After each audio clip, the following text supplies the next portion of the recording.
ಬರುವಿಕೆಯನ್ನು ಕಂಡಾಗಲಿ ನನಗಾದ ಆಶ್ಚರ್ಯ.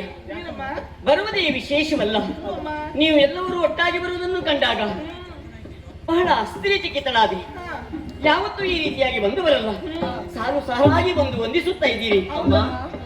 ಇವರೆಲ್ಲ ಯಾರಮ್ಮ? ಇವರೆಲ್ಲ ನಮ್ಮವರೇಯಾ? ನಮ್ಮವರ?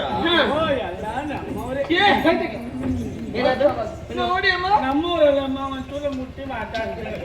ನೀನೆಲ್ಲಾದ್ರೂ ಮುಟ್ಟಿದೆ ಅವರು ತಟ್ಟಿ ಬಿಟ್ರೆ ನಮ್ಮೂರಲ್ಲ ಅಂತ ಅಕ್ಕಮ್ಮ. ಇದನ್ನು ನಾನು ಕರೆದ ಸತ್ಕಾರ ಮಾಡಿ. ಇಲ್ಲ ಅಮ್ಮ, ನಾನಿಲ್ವೇನಿ ಸತ್ಕಾರ ಮಾಡೋದಕ್ಕೆ? ತಟ್ಟು ಬಿಡೋದು. ಆಯ್ತಮ್ಮ, ಸನ್ನಿಧಾನ ಸೇರ್ಕೊಂಡ. ನೀನೇನು ದೇವರ? ಅಲ್ಲಮ್ಮ, ಎಲ್ಲಿ ಕೂತಿರುವಲ್ಲ ಸನ್ನಿಧಾನ. ಆಯ್ತಮ್ಮ, ಬಂದಿರುವಂತಹ ನಿಮ್ಮ ಮುಖವನ್ನು ಕಾಣುತ್ತಾ ಇದ್ದೀನಿ. ಕಂದಿದಾನನ ಯುಕ್ತರಾಗಿ ಬಂದು ವಂದಿಸುತ್ತಾ ಇದ್ದೀರಿ.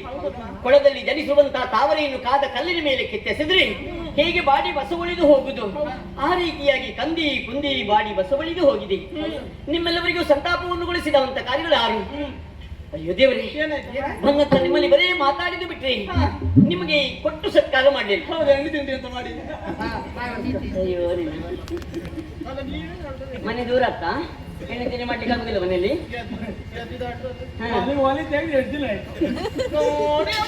ಎಂತದೆ ಏನ್ ನೋಡುದು? ಅಲ್ಲಿ ನೋಡಿ, ರಕ್ತದ ಕಂಬಳಿ ಉಂಟು, ಮಂಚ ಉಂಟು ಈ ಕಡೆ.